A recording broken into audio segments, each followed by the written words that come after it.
রমজান মাস আছে, ইজা ফুতিহাত আবওয়াবুস সামাই, তখন আসমানের দরজাগুলো খুলে দেওয়া হয়। সুবহানাল্লাহি ওয়া বিহামদিহি, সুবহানাল্লাহিল আযীম। 24 হাওয়াস, 24 ঘন্টা আসমানের দরজাগুলো আল্লাহ সুবহানাহু তাআলা খুলে দিয়েছেন। আসুন আমরা বেশি বেশি করে এই সময় আল্লাহ সুবহানাহু তাআলার কাছে আমরা ফরিয়াদ করতে পারি, আল্লাহ সুবহানাহু তাআলার কাছে ইবাদত বন্দেগী দোয়া করে ক্ষমা প্রার্থনা করতে পারি। আল্লাহ, জীবনে অনেক পাপ কাজ করেছি, অনেক জীবনে গুনহার কাজ করেছি, আল্লাহ আর জীবনে পাপের সঙ্গে জড়িত হব না। এই রমজান মাস পেয়েছি, আমরা এই রমজান মাসে আল্লাহর ইবাদত, আল্লাহর বন্দেগী, আল্লাহর দাসত্ব, তোমার গোলামি করে যাব। আল্লাহ, আমরা আর পাপের সঙ্গে জড়িত হব না। আমরা তো পারি, এই রমজান মাসটা আমাদের জন্য সৌভাগ্য মাস, এই রমজান মাসটা রহমত বরকত নাজাতের মাস। আমরা পারি আল্লাহ সুবহানাহু তাআলার কাছে তওবা করতে, বেশি বেশি করে তওবা।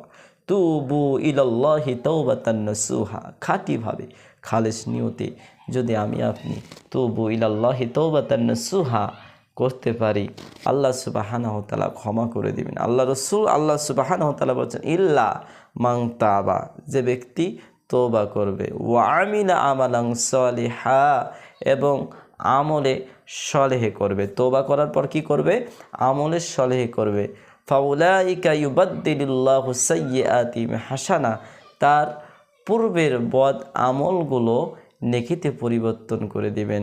সুবহানাল্লাহি ওয়া বিহামদিহি। তাহলে আসুন, এই বরকতপূর্ণ মাস, এ মাহে রমজান মাস, আসুন আমরা এই মাসে আল্লাহ সুবহানাহু তাআলার বেশি বেশি করে ইবাদত, বেশি বেশি করে বন্দেগী, বেশি বেশি করে তার দাসত্ব করার চেষ্টা করি।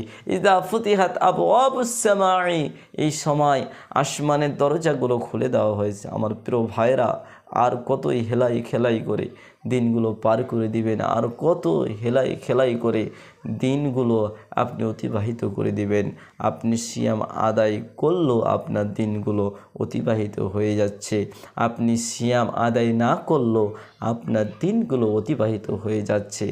আপনি একবার কি চিন্তা করে দেখছেন, একবার কি ঘুমানোর সময় বালিশে এই মাথাটা লাগিয়ে একবার কি আপনি চিন্তা করে দেখেছেন, কিসের এই দুনিয়া, কোন নেশায় আপনি পড়ে আছেন, কার মায়ায় আপনি পড়ে আছেন?